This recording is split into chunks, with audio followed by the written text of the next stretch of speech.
Anunnaki sedang membangun kekuatannya kembali untuk memulai perang. Ia membutuhkan banyak perahu untuk melintasi lautan menyerang Lemuria, dan mereka kekurangan bahan untuk pembuatan perahu. Agar bahan cepat didapatkan, Anunnaki memerintahkan pasukan dan pekerjanya untuk mengambil kayu yang telah dikumpulkan Nabi Nuh. Para pasukan Atlantis pergi menuju hutan terlarang untuk merampas kayu yang telah lama dikumpulkan Nabi Nuh. Di hutan terlarang, Nabi Nuh sudah mengumpulkan banyak sekali kayu untuk membuat sebuah perahu yang besar. Ketika pasukan Atlantis sampai di tempat Nabi Nuh, mereka membacakan surat atas nama Raja Atlan, yaitu Anunnaki, untuk mengambil kayu yang telah mereka kumpulkan. Jelas saja Nabi Nuh dan para Raja Sanlen, begitu juga Nirsala, mantan Ratu Atlantis, tidak setuju dengan titah raja tersebut. Para pasukan Anunnaki membunuh beberapa Raja Sanlen di hadapan Nabi Nuh, yang menentang keputusan tersebut agar Nabi Nuh tunduk. Nabi Nuh, istrinya, para Raja Sanlen dan Nirsala tidak berdaya. Mereka terpaksa merelakan bahan kayu tersebut diambil oleh pasukan Atlantis. Dan pasukan Atlantis mengangkut semua kayu tersebut, bahkan kayu yang sudah ditetapkan menjadi kerangka perahu. Mereka membongkarnya dan mengambilnya. Hasil kerja Nabi Nuh dan para Raja Sanlen menebang pepohonan selama ini justru dirampas habis. Nabi Nuh mencoba sabar dan berusaha meyakinkan para Raja Sanlen agar bersabar dan mengalah daripada melawan yang akan menyebabkan kematian. Meskipun dalam hatinya ini sangat melelahkan, lebih baik melawan saja meskipun mati, tetapi Nabi Nuh memilih bertahan dan mengalah. Bayangkan Anda bekerja menebang ratusan pohon, tinggal di hutan asing, dan di sisi lain berjuang juga untuk bertahan hidup. Tetapi hasil kerja Anda di hutan itu dirampas semuanya, tak tersisa. Akhirnya seluruh kayu yang ditebang oleh Nabi Nuh di hutan terlarang diangkut ke Atlantis. Dan itu memerlukan kurang lebih 1.000 orang pasukan dan ratusan raksasa untuk memindahkan kayu tersebut. Artinya kayu tersebut sangat banyak.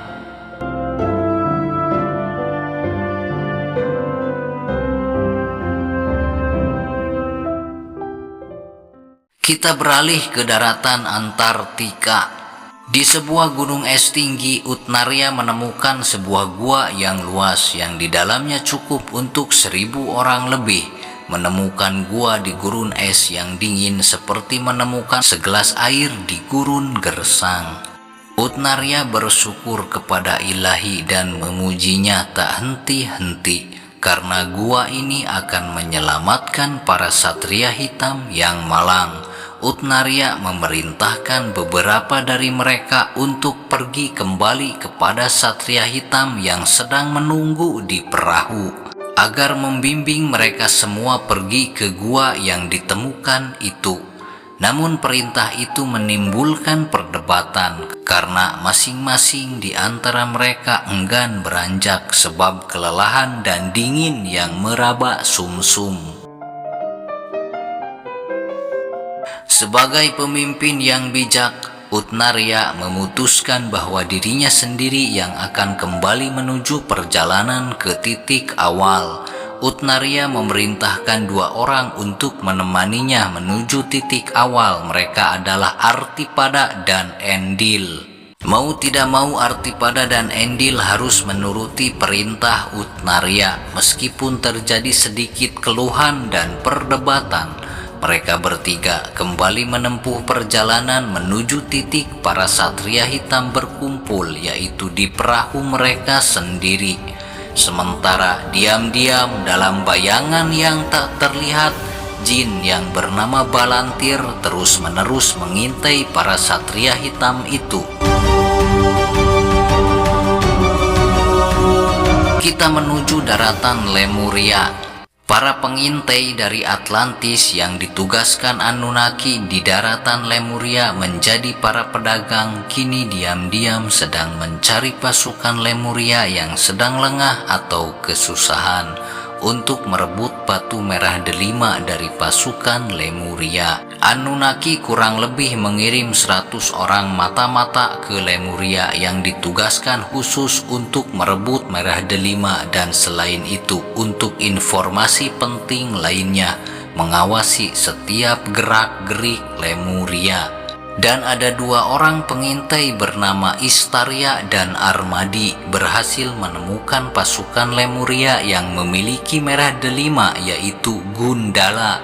Gundala memiliki jabatan khusus sebagai pasukan. Ia adalah pemimpin pasukan divisi jarak jauh yaitu pemimpin pasukan panah. Istaria dan Armadi diam-diam memasuki pemukiman pasukan Lemuria. Mereka telah menargetkan untuk mengintai setiap gerak-gerik Gundala. Mereka tahu rumah Gundala, istrinya Gundala, dan anak-anaknya Gundala.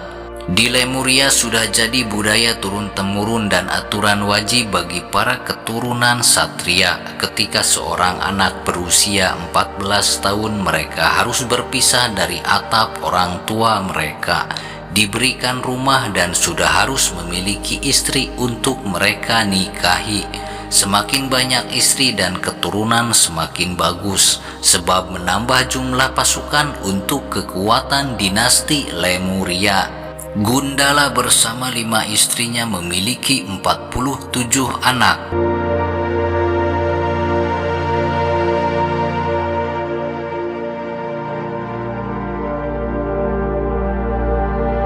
Dan tidak ada pensiun bagi para satria kecuali kematian di medan perang. Kematian di tempat tidur maupun di rumah adalah hal memalukan bagi para satria. Di masa itu usia tua adalah 900 sampai 1000 tahun. Usia 100 tahun adalah masa jaya dan bergelora seperti kekuatan usia 30 tahun di zaman modern. Istaria dan Armadi berniat memasuki rumah Gundala, membunuhnya dan mengambil batu merah delima yang dikalungkan di leher Gundala. Namun rumah Gundala selalu ramai, selalu ada saja beberapa anak-anaknya yang berkunjung dan menginap.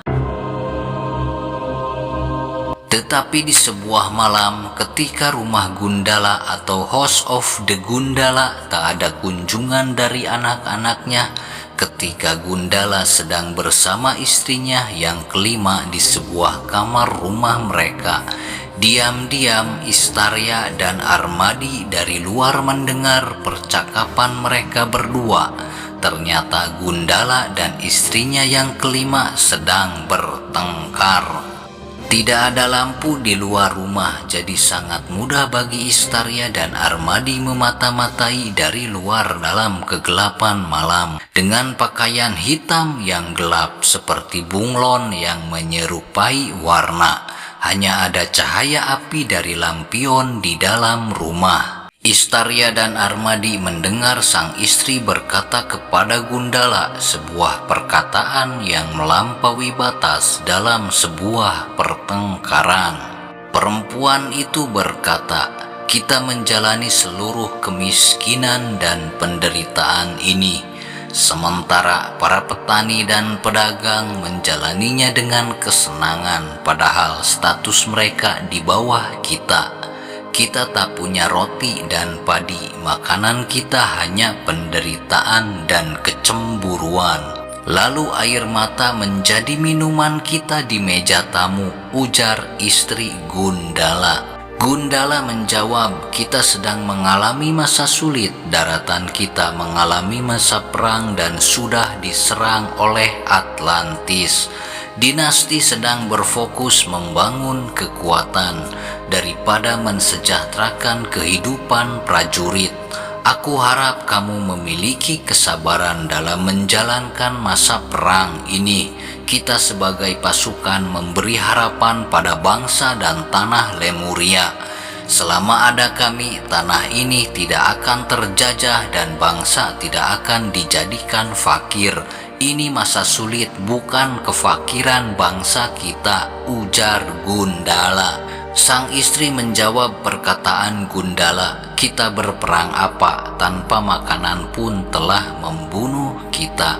Kita dipenggal dengan pedang kefakiran. Seperti cerita dalam naskah agama dari Idris, orang-orang di akhir zaman dipenggal oleh pedang kefakiran sehingga mereka mati dalam kehidupan. Hidup tetapi mati seperti mayat tak berguna yang tak lebih berharga dari seekor lalat. Itulah kita memberi apa? Meminta pada dinasti sudah menjadi kehidupan kita. Dan sekarang kita hanya bisa mengambil darah lalat yang terbang di udara, ujar sang istri dengan nada merendahkan kepada Gundala. Gundala berkata, orang berakal tak memandang lebih atau kurang, keduanya berlalu bagai air sungai, tak peduli aliran itu deras atau tenang, keruh atau bening, semuanya tidak kekal. Tak usah kau risaukan arus sungai, tetapkan tujuanmu di sungai ini menuju ke mana. Ribuan binatang hidup di semesta ini tanpa kecemasan dan kekhawatiran. Merpati bersyukur bertengger di atas pohon walau santapan malamnya belum tersedia. Elang memutuskan harapannya dari bangkai-bangkai. Ia menaruh harapannya pada raja. Sapi memilih diberi makan sang tuan dan digembalakan daripada hidup liar tak bertujuan. Sapi rela tenggorokannya disembelih oleh para tuan. Itu adalah akhir dari cinta seekor sapi. Jika mereka para hewan memiliki kasih, mengapa manusia memiliki kebencian? Pikirkan itu dengan akal, wahai istriku, ujar Gundala kepada istrinya. Sang istri berkata dan menjawab, oh engkau seolah yang berakal.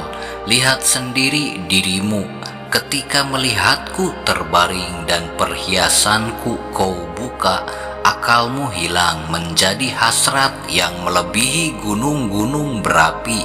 Tak usah bicara akal di depanku, karena aku tahu seperti apa dirimu ketika tak berakal.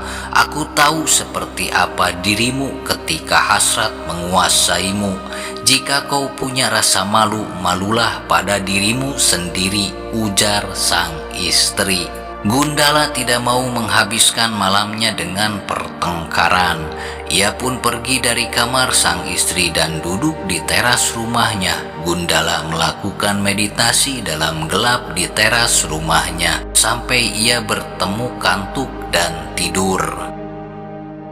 Dan ini adalah kesempatan yang bagus bagi Istaria dan Armadi ketika melihat Gundala sang pemimpin pasukan panah itu tertidur di teras rumahnya dalam kegelapan. Tanpa menunggu lama, Istaria membekap mulut Gundala. Sontak mata Gundala yang tadinya terpejam menjadi terbelalak terbuka.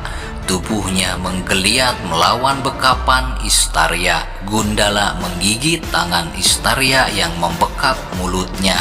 Istaria tetap membekap mulut Gundala, bertahan dalam rasa sakit gigitan Gundala. Dalam geliat dan perlawanan Gundala, Armadi menikam tubuh Gundala. Armadi menikam sisi perut Gundala. Kemudian tikaman itu ia perlebar dengan merobek perut Gundala. Tetapi tikaman itu tidak bisa menembus tubuh Gundala. Ya, tentu saja ini karena batu merah delima yang dikalungkan di leher Gundala. Armadi terkejut karena tikaman itu tidak berhasil. Armadi akhirnya mengikat kedua kaki Gundala, kemudian mencengkram kedua tangan Gundala dan mengikatnya. Istaria merebut kalung tersebut dari leher Gundala. Setelah itu Armadi melilitkan kain di mulut Gundala, namun jari Istaria tetap digigit Gundala. Akhirnya Istaria membiarkan beberapa jarinya terpotong di mulut Gundala. Kemudian Armadi melanjutkan ikatan sempurna di kepala Gundala agar mulutnya tidak bisa berteriak. Perampasan batu merah delima itu berhasil. Gundala terikat kaki dan tangannya. Mulutnya disumpal kain dengan lilitan kencang di kepalanya. Dan dua jari Istaria, yaitu jari tengah dan jari manis, tetap berada di mulut Gundala. Istaria menahan rasa sakit dan teriakan karena jarinya terpotong oleh gigitan Gundala. Armadi melilit tangan Istaria yang terpotong dengan kain. Kemudian Armadi berniat menikam Gundala. Kini tikamannya pasti berhasil karena merah delima telah diambil dari tubuh Gundala. Tetapi Istaria mencegahnya. Ia mengatakan lebih baik pergi sekarang menuju perahu, karena tujuan mereka bukan membunuh tetapi merebut merah delima.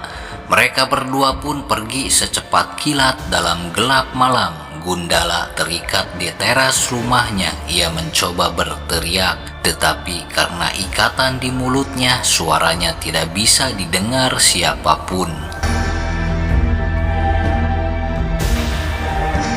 Kita kembali menuju kisah di Antartika. Utnarya, Artipada, dan Endil berhasil menuntun seluruh Satria Hitam menuju gua di Gunung Es Antartika. Ketika seluruh Satria Hitam berkumpul di gua, Utnarya mengumumkan bahwa kini tujuannya telah berubah. Kini mereka tidak perlu mencari kristal es di tembok es. Kini tujuannya adalah membangun peradaban baru di daratan es. Utnarya mengatakan bahwa ekspedisi perjalanan menuju tembok es sangat jauh dan mustahil ditempuh di musim panas maupun musim dingin. Utnarya memberi harapan bahwa tanah Antartika adalah tanah subur jika musim panas datang, dan masalahnya hanya musim dingin. Mereka harus membangun rumah yang hangat agar bisa bertahan hidup di musim dingin. Semua prajurit Satria Hitam dari Atlantis menyetujui pemberontakan kepada dewa sekaligus raja mereka, yaitu Anunnaki. Dan mereka akan tetap di gua selama musim dingin. Para Satria Hitam itu setuju dan membaiat Utnarya menjadi raja dan pembimbing mereka. Pernyataan pemberontakan itu diketahui jin yang diutus Anunnaki untuk mengintai mereka semua, yaitu Balantir. Memakai jin dan makhluk gaib sebagai pengintai pernah juga dilakukan di zaman modern, yaitu oleh Amerika Serikat. Sebuah badan intelijen seperti CIA dan Angkatan Darat Amerika Serikat pernah mencoba melakukan pengintaian melalui jin atau telepati, yaitu penglihatan jarak jauh. Jika Anda tertarik dengan informasi ini, Anda bisa cari dan lihat sendiri data dan faktanya melalui mesin penelusuran Google dengan kata kunci CIA Project Stargate. Ketika Balantir sang jin Ifrit mengetahui pemberontakan para Satria Hitam, ia langsung secepat kilat pergi menuju Atlantis, melaporkan kejadian ini kepada tuannya, yaitu Anunnaki. Di Atlantis, tiba-tiba di sebuah ruangan ritual pemujaan, lonceng patung Balantir berbunyi sangat keras dan terus-menerus berbunyi. Prajurit yang menjaga ruangan itu langsung melaporkan kepada Anunnaki bahwa lonceng patung Balantir di ruangan ritual berbunyi terus-menerus. Mendengar informasi itu, Anunnaki yang sedang menggagahi para perempuan kloning langsung bergegas menuju ruangan ritual. Anunnaki langsung melakukan ritual dengan membuat lingkaran dari darah hewan dan minyak tanah, kemudian menyalakan api di minyak yang dicampur darah itu. Lalu Anunnaki membaca beberapa mantra. Kini Anunnaki bisa berkomunikasi dengan Balantir. Balantir langsung mengatakan bahwa Utnaria berhasil meyakinkan pemberontakan kepada seluruh Satria Hitam. Mereka tidak akan mencari kristal es, tetapi akan membangun peradaban baru yang dikepalai Utnaria. Balantir pun memberitahu lokasi Utnaria dan para Satria Hitam yang memberontak, yaitu di kaki gunung es yang kedua, di lembah es besar setelah gunung es kecil yang pertama, yang urutan pertamanya dihitung jaraknya dengan dekatnya lautan. Mengetahui hal ini, Anunnaki yang pemarah langsung marah dan tidak dipikirkan lagi. Ia memerintahkan dua penunggang naga, yaitu Yingkai Drakai dan Yingkai Opila, agar terbang menuju Antartika di awal musim panas untuk memusnahkan Satria Hitam dan mengambil kristal es.